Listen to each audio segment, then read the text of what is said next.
देखो पाइपलाइंस की बात बताया, pipeline transport network is new in India, ठीक है, लेकिन स्टिल बहुत पॉपुलरली हम लोग इंडिया के अंदर आजकल गैस लाइन जो हमारे घर के अंदर एलपीजी आती है, अब सिलेंडर वाला सीन खत्म कर दिया कि भाई सिलेंडर रखो, अब सिलेंडर की जगह क्या कर दिया, हर घर के अंदर पाइपलाइंस बिछा दी जिसके थ्रू क्या हो रहा है, गैस ट्रेवल हो रही है।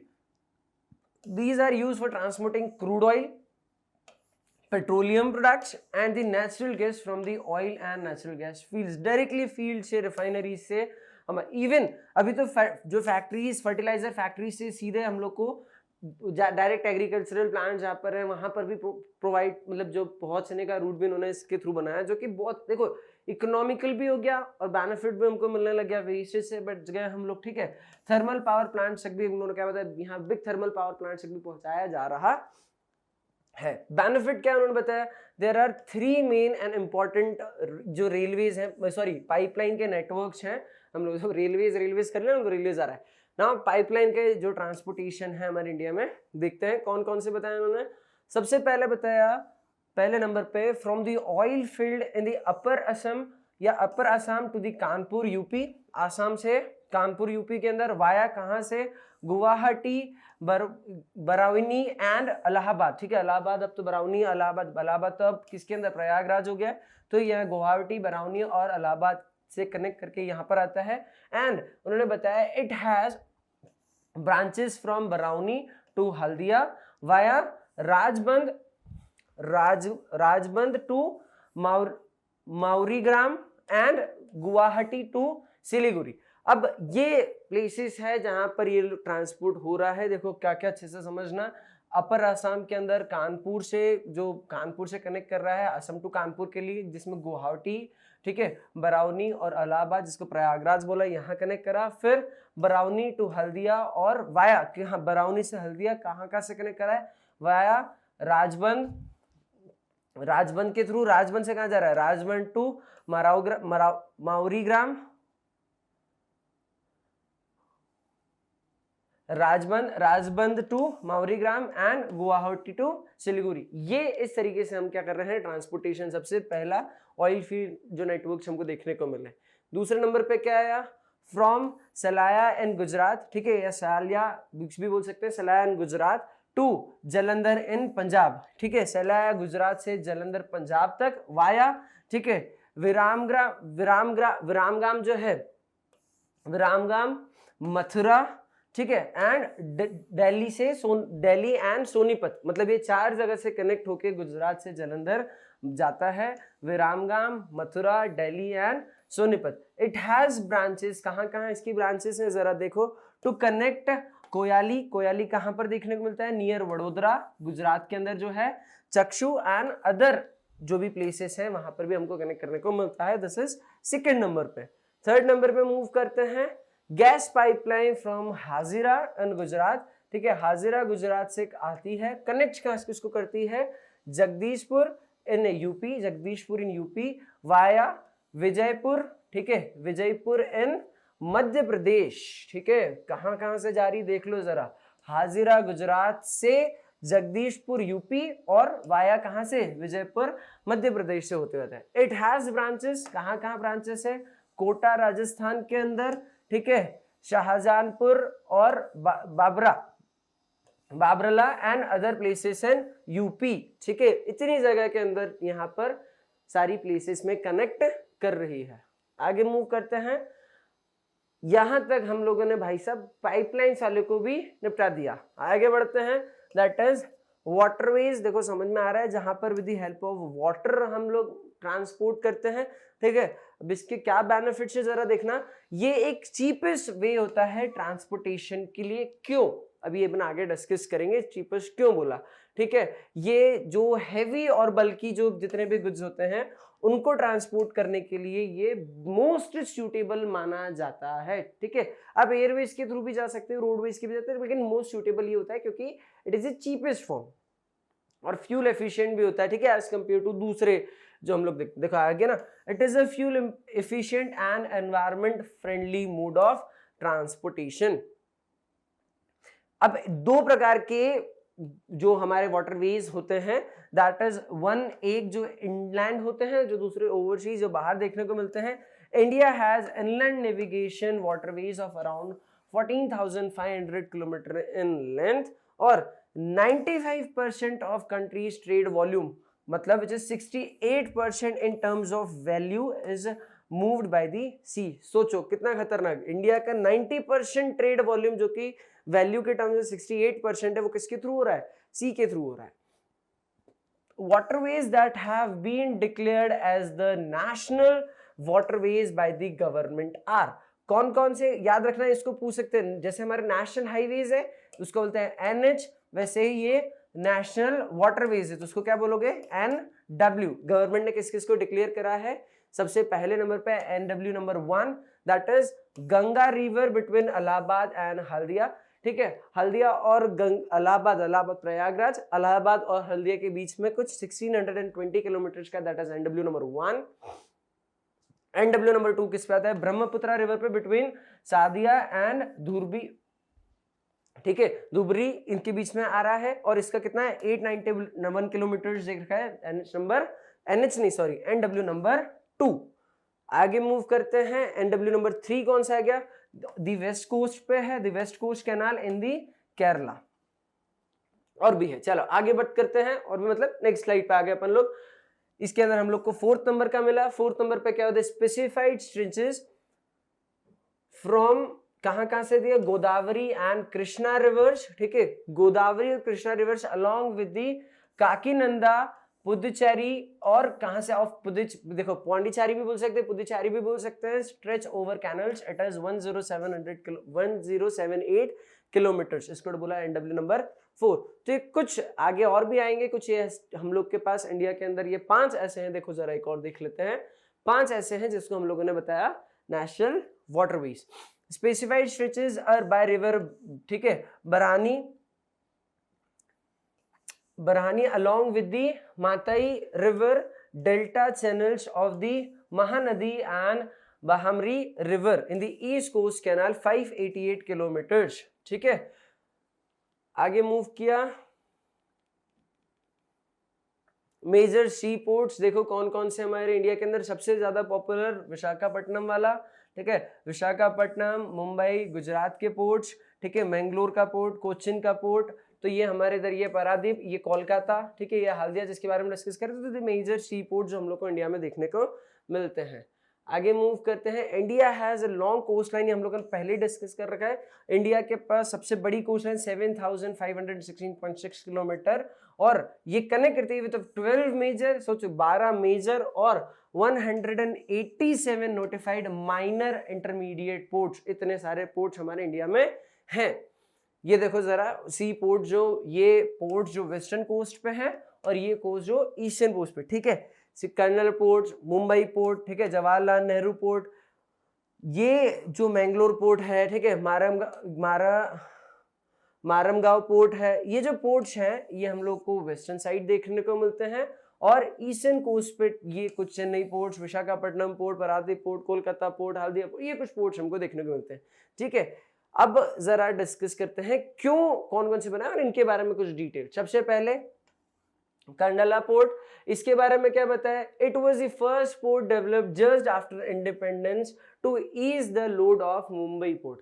नाम काम समझ में आ रहा है? बनाया कब था? ये इंडिपेंडेंस के बाद सबसे पहला जो पोर्ट बना है वो ये वाला है, कंडला पोर्ट। और सबसे ज्यादा क्यों बेनिफिट, मतलब क्यों इसको बनाया गया? क्योंकि मुंबई के पोर्ट के ऊपर ऐसा नहीं कि मुंबई के पोर्ट के पास इतनी जो प्लेस नहीं थी, लेकिन अब उसके और प्लेस को उन्होंने क्या बताया, उसका लोड कम करने के लिए पोर्ट बनाया। The load of Mumbai port has increase because of Karachi port went to Pakistan. अब जो कराची था ये पाकिस्तान में चला गया आफ्टर पार्टीशन, तो इसलिए इसका लोड बढ़ गया, जिसको हटाने के लिए इन्होंने यहाँ पर बनाया। ये सिंपल से हाईली प्रोडक्टिविटी भी बढ़ा इंडस्ट्रियल, और ये नॉर्थ से वेस्ट को कनेक्ट करने के लिए बहुत ज्यादा बेनिफिट हमारे इंडिया को आज भी दे रहा है। ठीक है, दैट इज कंडला पोर्ट। आगे मूव करते हैं। मुंबई पोर्ट, ठीक है, मुंबई पोर्ट हमको पता है it is the biggest port with special natural and well sheltered harbour. ठीक है, यहाँ पर प्रॉपर अच्छे से हार्बर भी बना हुआ है। द जवाहर, इसको क्या बोलते हैं? Jawaharlal Nehru port. The Jawaharlal Nehru port was planned with a view to decongest the Mumbai port and serve the hub port of, मतलब मुंबई के अंदर तुमको मुंबई पोर्ट और ये वाला भी है, जिसके कारण यहाँ पर ये बनाया जिसके कारण जो मुंबई पोर्ट को उसको डीकंजेस्ट करने के लिए जवाहरलाल नेहरू पोर्ट बनाया, ठीक है। मारमगांव पोर्ट कहाँ पर है भाई साहब, ये गोवा के अंदर, याद देखिए यहाँ से GAO यहाँ GOA, दिक्कत नहीं आएगी याद करने में। तो मारमगांव पोर्ट के बारे में क्या बताया, it is the premier iron ore exporting port. अगर हम लोग पूछे कि इंडिया के अंदर आयरन, देखो ये हम लोगों ने पिछले चैप्टर में पढ़ते थे कि 2.5% मतलब इतना ज्यादा 2.25% आयरन का हम लोग करते थे एक्सपोर्ट वगैरह, तो दैट इज गुड। मैंने वहां चैप्टर में भी यही बताया था कि ये परेशानी, ये अच्छी बात है लेकिन प्रॉब्लम है।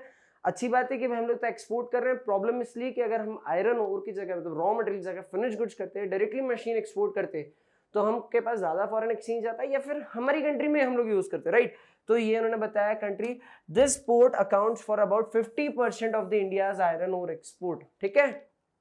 न्यू मैंगलोर का पोर्ट क्या है, ये कहां पर, ऑब्वियसली बात है मैंगलोर में, कर्नाटक में होगा, तो ये उन्होंने बताया लोकेटेड इन कर्नाटक, और यहाँ पर आयरन ओर का भी जो एक्सपोर्ट होता है वो यहाँ पर होता है, ठीक है।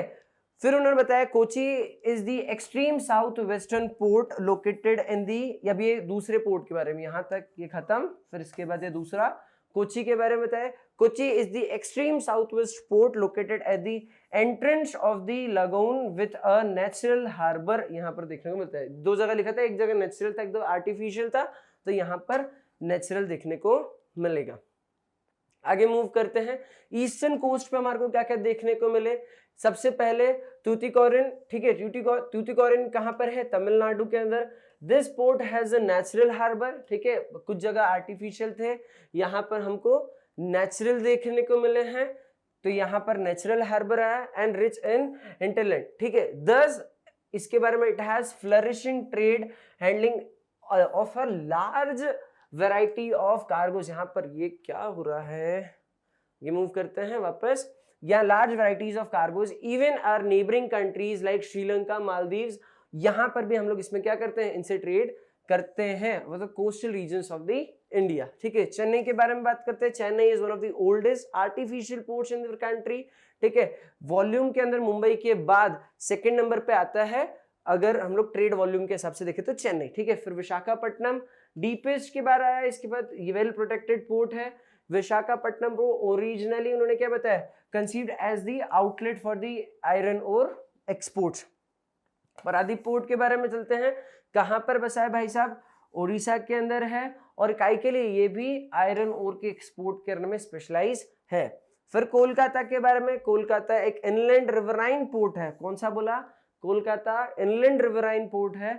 ये क्या करता है, जो hinterland of Ganga Brahmaputra basin, यहाँ पर हमको ज्यादा ये ट्रेड करने को देखने को मिल रहा है। Being a tidal port it requires constant dredging of Hooghly, ठीक है, जो हुगली रिवर है उसकी बात कर रहे हैं। Haldia port was developed as, इसके लिए उन्होंने क्या बताया, हल्दिया पोर्ट जो था वो डेवलप ही करा सब्सिडरी पोर्ट पे in order to relieve the growing pressure on the Kolkata port. Kolkata port के प्रेशर को कम करने के लिए कौन सा बनाया तुम्हारे पास, ये उन्होंने बताया सब्सिडरी पोर्ट, हल्दिया पोर्ट को डेवलप किया। सभी पोर्ट्स के बारे में डिटेल्स क्लियर है, जनरल चीजें हम लोग को पता होना चाहिए। आगे मूव करते हैं, एयरवेज। भाई साहब एयरवेज क्या है, फास्टेस्ट मीन्स ऑफ ट्रांसपोर्ट अगर देखें दैट इज एयरवेज। देखो उन्होंने बताया airways is the fastest and most comfortable prestigious modes of transport, ठीक है। आगे मूव करा, इसके अंदर the air transport was nationalised in 1953, इसके पहले, ठीक है, जेआरडी टाटा ने टाटा एयरलाइंस लॉन्च करी थी, बाद के अंदर उसको नेशनलाइज करा था, तब वो इंडियन एयरवेज में चली गई थी, ठीक है, विच इज एयर इंडिया। आगे मूव करते हैं, there are two types of airports in India. Simple सी बात है सर, एक जो होंगे डोमेस्टिक होंगे, एक दूसरे कौन से होंगे, इंटरनेशनल होंगे, ठीक है। डोमेस्टिक जो कंट्री मतलब जो इन कंट्री के अंदर जैसे मुंबई को पुणे, जो मुंबई पुणे कोची ये इनको कनेक्ट कर रहे हैं बेंगलोर से, और इंटरनेशनल इंडिया को दुबई से, इंडिया को यूके से, ठीक है, यूएस से कनेक्ट कर रहा है, दैट इज इंटरनेशनल पोर्ट्स। ये कुछ मेजर पोर्ट्स हैं इंटरनेशनल पोर्ट्स इंडिया के अंदर, उन्होंने बताया, जैसे देवी अहिल्याबाई होलकर मध्य प्रदेश के अंदर देखने को मिल गया, ठीक है, जयपुर में देखने को मिला, इंदिरा गांधी एयरपोर्ट देखने को मिला, ठीक है, गुजरात के अंदर सरदार वल्लभ भाई जो पटेल है, ठीक है, डॉक्टर बाबा साहेब अम्बेडकर, छत्रपति शिवाजी महाराष्ट्र जो महाराज का महाराष्ट्र के अंदर, तो इट इज व्हाट, ये हमारे इंडिया के अंदर कुछ मेजर एयरपोर्ट्स देखने को मिल गए। कम्युनिकेशन फॉर, अब देखो हम लोगों ने ट्रांसपोर्टेशन समझ लिया, ट्रांसपोर्टेशन की सारी बात देख ली, अब आते हैं कम्युनिकेशन के ऊपर। कम्युनिकेशन मतलब क्या होता है? एक्सप्रेस ऑफ फीलिंग्स, एक मतलब वर्ड, मैं मेरी फीलिंग्स को बाय वर्ड्स, बाय कुछ मूवमेंट्स ऑफ बॉडी गेस्चर्स के थ्रू मैं क्या कर रहा हूँ? शेयर कर रहा हूँ। तो वर्बल नॉन वर्बली मैं अपने जब आइडियाज को एक व्यक्ति से दूसरे व्यक्ति तक ट्रांसपोर्ट कर रहा हूँ, that is my communication. Now there are two modes of communication, है दो तरीके होते हैं। One is known as personal communication and second is known as mass communication. Personal communication का मतलब क्या होता है? इसके अंदर दो लोग इन्वॉल्व होंगे, ठीक है, एक से दूसरे तक जाएगा, दूसरे से इस तक आएगा, तो ये दैट इज पर्सनल कम्युनिकेशन। इसके अंदर क्या होता है? पोस्ट कार्ड भेज सकते हो, लेटर्स भेज सकते हो, टेलीग्राम्स भेज सकते हो, टेलीफोन्स, ईमेल्स, ये कौन सा मोड हो गया? पर्सनल कम्युनिकेशन, दो लोगों का इन्वॉल्वमेंट है, या जब हम लोग ने एक से दूसरे लोगों तक डेटा, हमारी बात पहुंचाई। मास कम्युनिकेशन में क्या होगा? जब एक व्यक्ति ने अपनी इंफॉर्मेशन ज्यादा लोगों में पहुंचाई, ठीक है, तो that is mass communication. Like newspapers, ठीक है, मैगजीन्स के अंदर देखने को, रेडियो, टीवी, ठीक है, फिल्म, प्रेस, ये इसके अंदर क्या होता है? एक के जो मैसेज होता है, एक की जो बात होती है, वो ज्यादा एरिया तक कन्वे हो पाती है, that is mass communication. Generally Modi ji हर संडे मन की बात करते हैं, that is also mass communication. अब आगे डिस्कस करते हैं पर्सनल रिटन कम्युनिकेशन के अंदर क्या क्या आया। देखो इंडिया के पोस्ट कार्ड्स के बारे में बताओ। Indian post card network is the largest in the world, one of the, it is the largest in the world. अब यहाँ पर फर्स्ट क्लास मेल होते हैं एंड सेकंड क्लास मेल होते हैं। अब देखो फर्स्ट क्लास में क्या बताया? दे आर एयरलिफ्टेड, ठीक है, ये एयरलिफ्टेड होते हैं, स्टेशन कवरिंग बोथ इनलैंड, जो भी लैंड और एयर से कवर करते हैं, both land and air, cards and envelopes, इसके अंदर क्या होता है? ट्रांसपोर्ट होते हैं। इधर से लिखा तो बाय एयर क्यों हुआ? इट इज कैरिंग, ये जो होते हैं, they are carried by the surface mail covering land and water transport. इसके अंदर कौन से हैं? Both land as well as air, और यहाँ पर कौन है? Land as well as water transport. यहाँ पर क्या होता है? बुक पैकेज, ठीक है, रजिस्टर्ड न्यूज़पेपर्स एंड पीरियडिकल्स, इसके अंदर क्या होता है? ट्रांसपोर्ट हो जाते हैं। दैट इज मेल की सिस्टम की हम लोग बात कर रहे हैं। कम्युनिकेशन का part 2। India has one of the largest telecom networks in the Asia, ठीक है, एशिया के अंदर इंडिया का बड़ा सारा टेलीकॉम नेटवर्क है। अभी तो जियो कितना खतरनाक फैल गया मार्केट के अंदर, ठीक है, जियो ने मार्केट में कैप्चर करा, ठीक है, एक नया जो मार्केट के अंदर न्यू ट्रेंड सेट करा, एयरटेल, ठीक है, हम लोग को एयरटेल के नेटवर्क देखने को मिलते हैं, बीएसएनएल, ठीक है, तो बहुत सारे, आइडिया, वी, वोडाफोन, बहुत सारे ऐसे टेलीकॉम। तो इंडिया के अंदर सबसे बड़ा टेलीकॉम नेटवर्क जो देखने में मिलता है, टेलीकम्युनिकेशन का नेटवर्क है एयरटेल का। अब इसके अंदर क्या क्या चीज है जिसमें नेटवर्क की जरूरत पड़ती है? उन्होंने बताया रेडियोज। रेडियो के अंदर क्या होता है? नेशनल, ऑल इंडिया नेशनल, जो वो आता है ऑल इंडिया रेडियो, जो नेशनल रेडियो जिसको हम लोग बोलते हैं, दैट इज आकाशवाणी, ठीक है, ये ब्रॉडकास्ट होता है वैरायटी ऑफ द प्रोग्राम्स। इसके अंदर नेशनल, रीजनल, लोकल लैंग्वेज में भी, और अलग अलग कैटेगरीज ऑफ पीपल के बारे में इसमें इंटरव्यू भी देखने होते हैं, भजन वजन भी चलाते हैं लोग, तो और बहुत सारी इंफॉर्मेशन भी स्प्रेड करते हैं। तो उन्होंने बताया कि ऑल इंडिया रेडियो के बारे में, ये क्या करता है? मास कम्युनिकेशन का, क्योंकि एक से ज्यादा आप लोगों तक अपने इंफॉर्मेशन को पहुंचा सकते हो। सेकेंड नंबर पे इज टेलीविजन, ठीक है, टेलीविजन, हमारे इंडिया के अंदर टेलीविजन इंडस्ट्री भाई साहब कितनी खतरनाक चलती है, अलग अलग वेराइटीज है, एन नंबर्स ऑफ चैनल्स हैं हम लोगों को। और इसमें सिर्फ हम लोग को ऐसा नहीं कि टेलीविजन के अंदर हम लोग सिर्फ इंटरेस्टिंग चीज है, एंटरटेनमेंट वाली चीजें देखते हैं। टेलीविजन हम लोग को बहुत सारी, जैसे न्यूज हो गई, ठीक है, बहुत मार्केट में अवेयर रहने के लिए रिपोर्ट्स हो गई, ठीक है, इवन फाइनेंशियल मार्केट्स की हम लोग को प्रॉपर रिपोर्ट्स, तो इसके अंदर हम लोग को सारी इन्फॉर्मेशन पहुंचती है। एक से ज्यादा लोगों तक इन्फॉर्मेशन पहुंचाने का काम किसने करा? हमको टेलीविजन में। दूरदर्शन जो है, जो सबसे, जिसमें रामायण हम सब लोगों ने देखी, हम सबको पता है, तो दूरदर्शन पे रामायण, महाभारत, ऐसे बहुत सारे न्यूज, बहुत सारे चैनल्स आते हैं, इवन दूरदर्शन की न्यूज भी होती है, ठीक है, that is DD national and it is most popular. जो दूरदर्शन है दैट इज गवर्नमेंट का सेगमेंट, ठीक है। उन्होंने बताया largest terrestrial area networks in the world.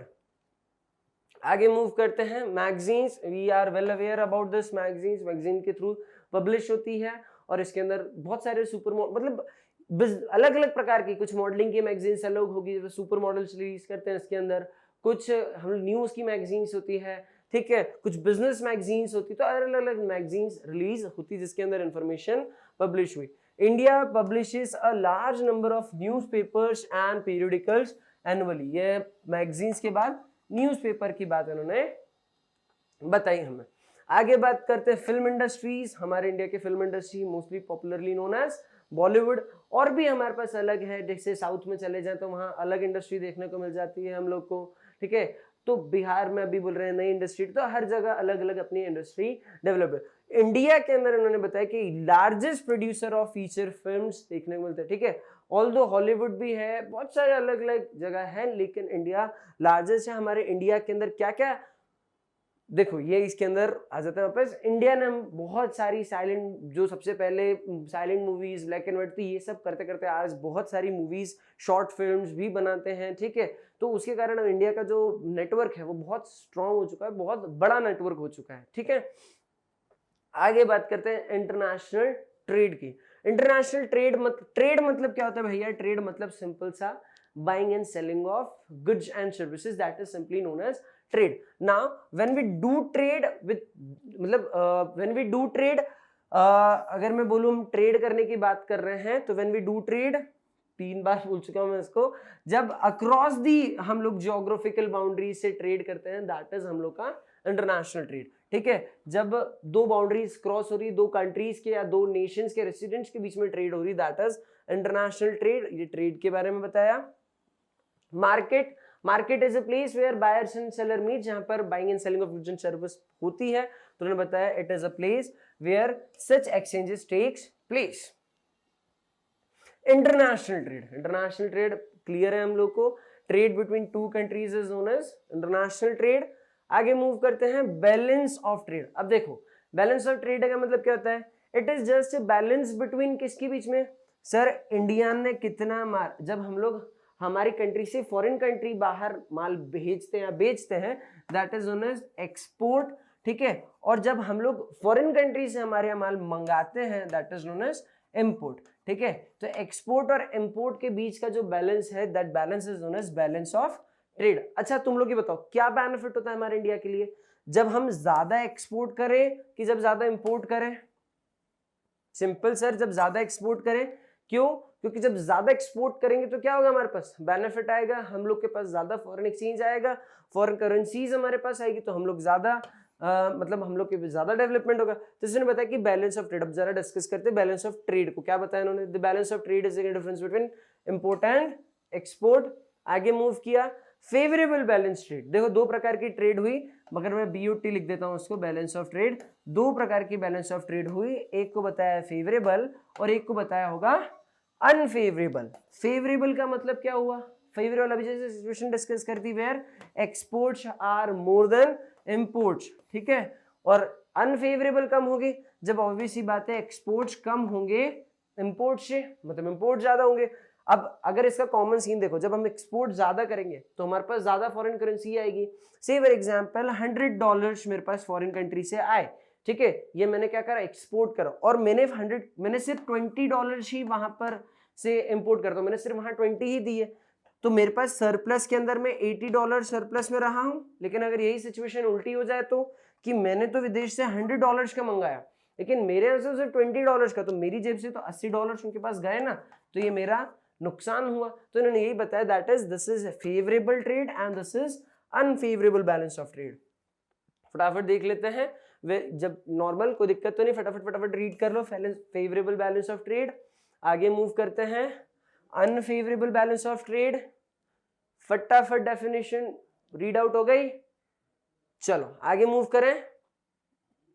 अब बात कही tourism as a trade. Tourism as a trade क्यों? देख भाई हमारे इंडिया के अंदर सबसे टूरिज्म नॉर्मली सबसे ज्यादा पता है ना, 7 अजूबों में से हमारा ताजमहल इंडिया में सबसे ज्यादा देखने के लिए लोग ही ताजमहल को आते हैं। तो इंटरनेशनल ट्रेड, अब टूरिज्म होने के कारण क्या होगा? टूरिज्म होने से हमारा ऑब्वियस बात है हमारे पास फॉरेन करेंसी आएगी, वो लोग हमारे यहाँ आएंगे, ठीक है। वो यहाँ पे चीजें देखेंगे, हमारा कल्चर, हमारे जितने हेरिटेजेस सब देखेंगे, तो हम लोग के पास फॉरेन एक्सचेंज आएगा, हमारी कंट्री का डेवलपमेंट होगा। कितना उन्होंने बताया? more than 15 million peoples are directly engaged in the tourism industry। अब सोचो फॉरेन से लोग आ रहे हैं, ये बेनिफिट तो है ही है, प्लस इसके अंदर जितने लोग जुड़े हुए हैं, जो लोग एम्प्लॉयड हैं इस सेगमेंट में, तो एम्प्लॉयमेंट के लिए भी एक मेजर सोर्स हो गया हमारे लिए ये वाला। आगे बात किया foreign tourist arrive in the country to witness an increase of 11%, जो 11.8 मतलब अप्रोक्सीमेटली 12% ही बोलूं, during the year 2010 against the year 29, ठीक है, तो 2009 मतलब 2009, contributing as rupees 64,889 crores foreign exchange इन 2010। सोचो इतना फॉरेन एक्सचेंज हमारे पास सिर्फ किसके है, फॉरेन ट्रेडर्स, मतलब जो टूरिस्ट हमारे घूमने आए हमारी कंट्री के अंदर, तो उन्होंने कंट्रीब्यूट करा है। इंपॉर्टेंस ऑफ टूरिज्म देखते हैं क्या क्या कह रहा है उन्होंने। हमारे यहाँ की जितने भी कल्चर है, जितने भी हमारे देश की चीजें हैं उसको प्रमोट किया, प्लस यहाँ के हैंडीक्राफ्ट इंडस्ट्री को प्रमोट करा। लोगों ने यहाँ पर आके देखते हैं तो हमारा कल्चर पसंद करते हैं, यहाँ की चीजें देखते हैं, तो उन्होंने बताया ये चीज को बेनिफिट दिया। Plus it also helps in the development of the international, क्या जिस चीज में उन्होंने इंटरनेशनल अंडरस्टैंडिंग को भी करा, हमारे कल्चर और हेरिटेजेस को वर्ल्ड के अंदर पॉपुलर कराया। यहां तक की चीज अच्छे से समझ में आ गई। इंटरनेशनल ट्रेड क्लियर हो गया, ये देखो इंटरनेशनल ट्रेड अच्छे से समझ में आ गया, कोई दिक्कत नहीं चैप्टर के अंदर। That's it in this chapter. Thank you so much.